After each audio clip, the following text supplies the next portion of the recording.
Hello beauties, எல்லாரும் எப்படி இருக்கீங்க? காந்த கண்ணழகி, உனக்கு நான் மினிஸ்ட்ரியில இடம் பார்க்கறேன்.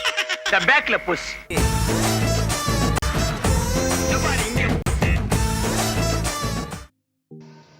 ஸோ நான் பார்த்தீங்கன்னா இப்போ ஃபேஸஸ் கனடாவோட காஜல் எடுத்திருக்கேன்.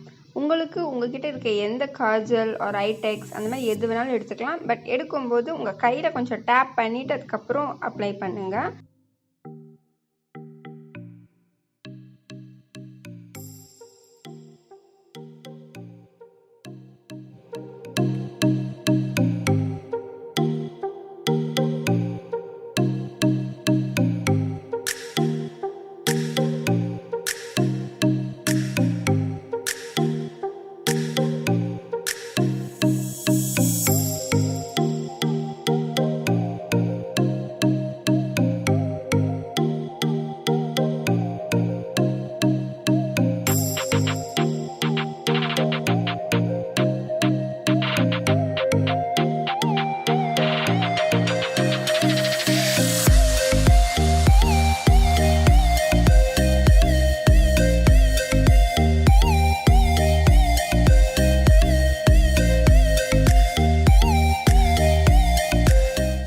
இந்த வீடியோ உங்களுக்கு ரொம்ப பிடிச்சிருந்ததுன்னா மறக்காமல் லைக் பண்ணுங்கள், ஷேர் பண்ணுங்கள். அண்ட் நம்ம காந்த கண்ணழகி சேனலில் மறக்காமல் சப்ஸ்கிரைபும் பண்ணிவிடுங்க. பக்கத்தில் ஒரு குட்டி பெல் ஐக்கான் இருக்கும், அதையும் கிளிக் பண்ணுங்கள். ஸோ நான் ஃப்யூச்சரில் போடுற எல்லா வீடியோஸும் உங்களுக்கு நோட்டிஃபிகேஷனாக வரும். So bye bye, take care.